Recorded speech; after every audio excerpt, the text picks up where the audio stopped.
comes from Jesus coming back to his hometown to speak. So, if someone who had been away for a long time from this congregation, and they certainly were in town, we might invite them up to do something special. And that's exactly what was going on. Jesus had been away for a year or so. He had been getting a really strong reputation about speaking and preaching and healing. And so they invited him to read the lesson for the day. If you're in a good Jewish synagogue, you have a big scroll.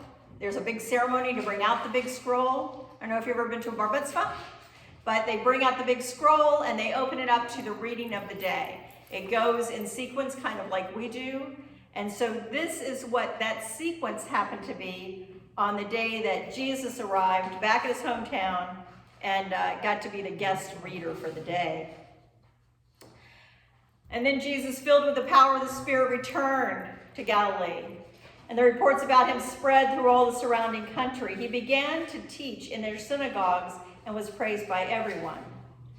When he came to Nazareth, where he had been brought up, he went to the synagogue on the Sabbath day, as was his custom. He stood up to read, and the scroll of the prophet Isaiah was given to him. He unrolled the scroll and found the place where it is written, "The Spirit of the Lord is upon me, because he has anointed me to bring good news to the poor. He has sent me to proclaim release to the captives and recovering of sight to the blind, and to let the oppressed go free, to proclaim the year of the Lord's favor." And then he rolled up the scroll and gave it back to the attendants and sat down. The eyes of all the synagogue were fixed on him.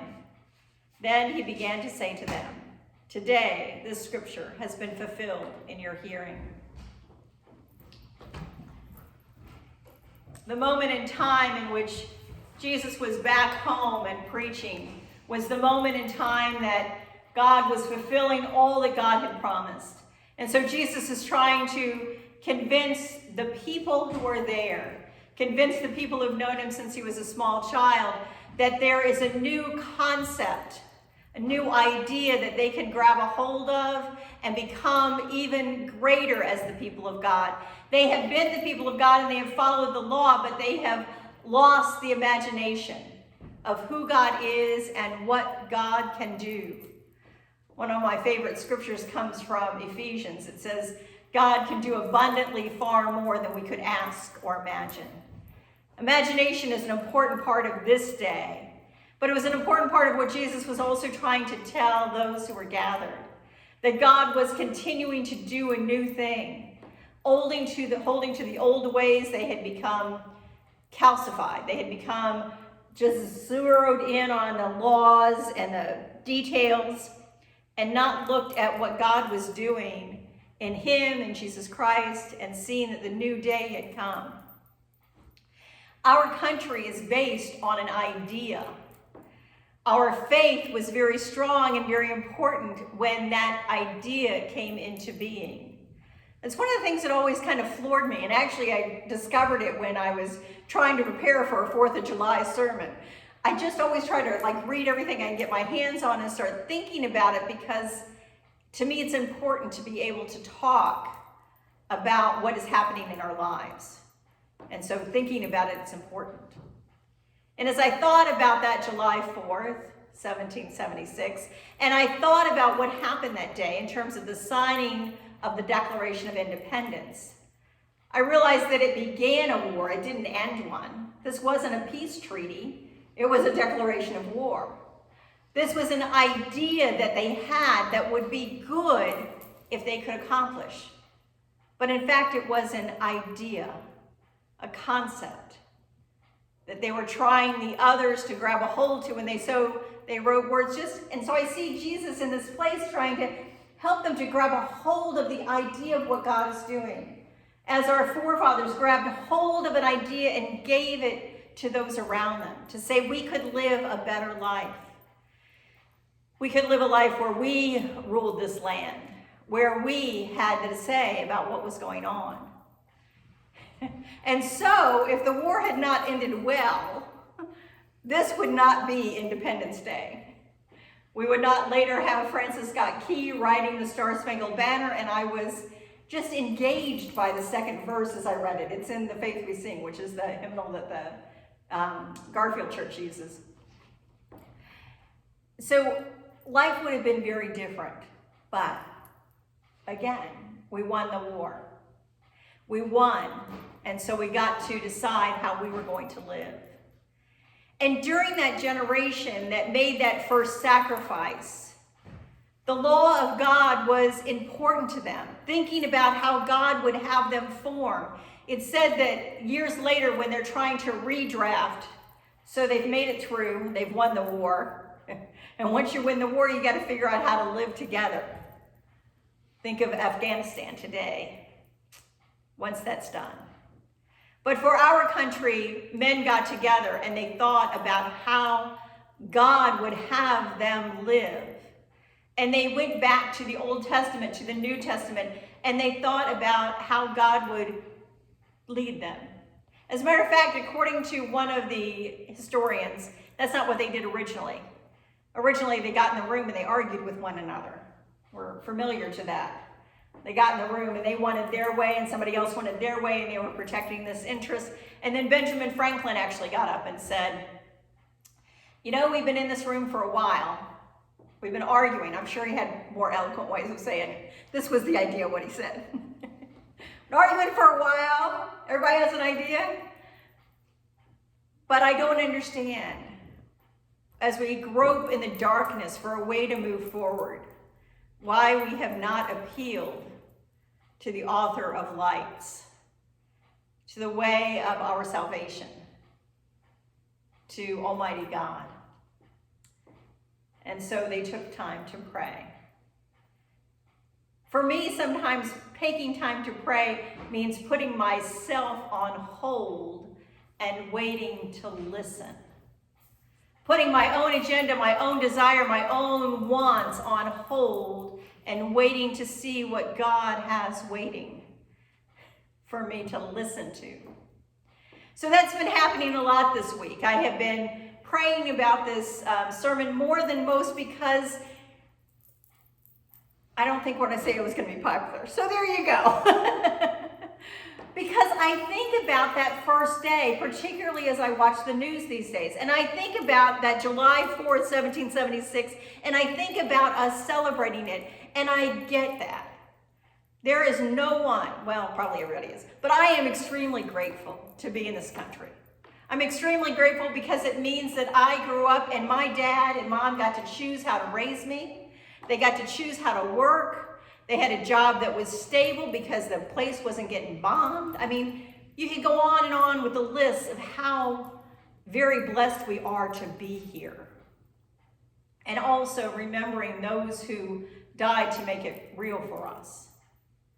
But as I think about July 4th, 1776, and celebrating that day of a nation, I also think that those who have black skin know that at that moment in time when the country was forming, they were institutionalizing slavery because it's what they knew. I do not expect that those human beings back there, they should have known better, because it was the way that their world was working at that time. But I do expect that those of us who sit here in this generation to think about that. To think about is the fact that we celebrate our ancestors who did mighty things, that they also held in slavery those who came from Africa and other islands. I see gray. I tend to see gray anyway. And then I take a step further because of the news I've seen this week. Probably shouldn't be watching the news. And I think as we celebrated this new country that we were founding and celebrating the law that we could bring to it again, which is a wonderful law, I think about the indigenous population who thought, so what's up with this? I thought we were doing fine here. But all these other people are coming in and now saying this is their nation. Not really what we were thinking. And so you have indigenous populations. Sometimes we call them American Indians, sometimes we call them First Peoples, sometimes we call them, well, we've called them other things that weren't very nice.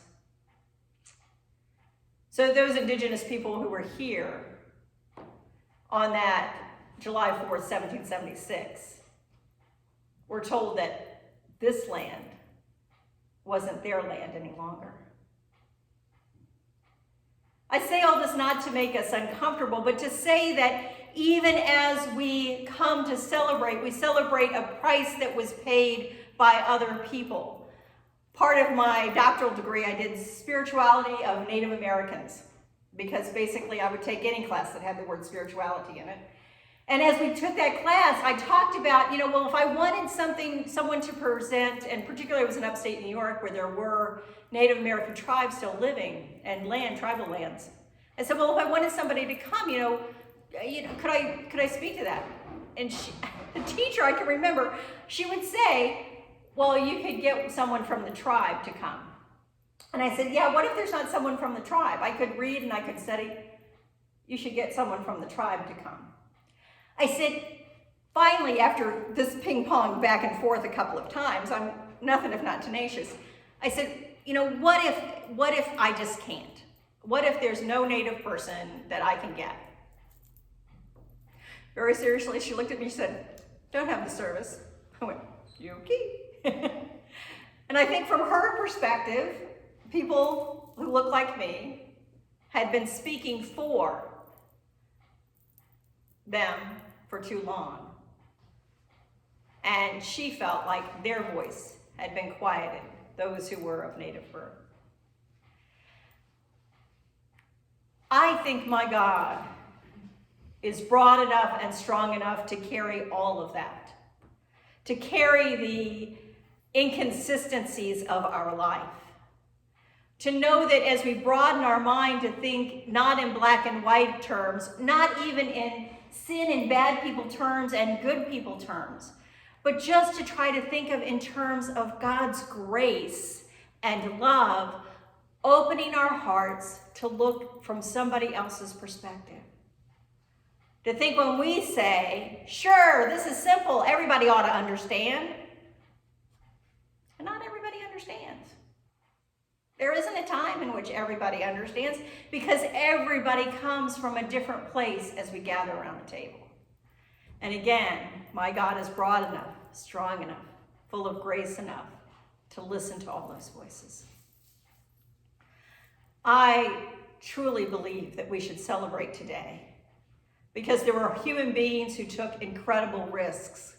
There were brilliant human beings who put down a concept of what it would be like to make a great nation, and there are others who have worked diligently in every generation to make it so. But at the same time we celebrate, I just challenge us to think about the incompleteness of that day, and to know that other human beings might have a different seat at the table, because sometimes they didn't even have a seat at the table. Sandy and I were talking before, because I was really kind of nervous about this one. And one of the things she said a couple of times is, yeah, all of us just have to walk in other people's shoes. And actually, that's a very Native American saying. It said you couldn't truly understand anyone until you walked a mile in their moccasins. And so, again, celebrate. Yay! Understand. Yes. And know that Christ has come into our world to proclaim that God is present with us. And for me, knowing that all that has been accomplished in our country, God has given us the grace to do. And I believe that God will give us grace to go further to perfect what was begun by listening, by caring, by compromising, and knowing that everyone who is here documented or not, is a child of God. And that we need a way to continue the peace and prosperity that is given to us here in this country. Amen. We come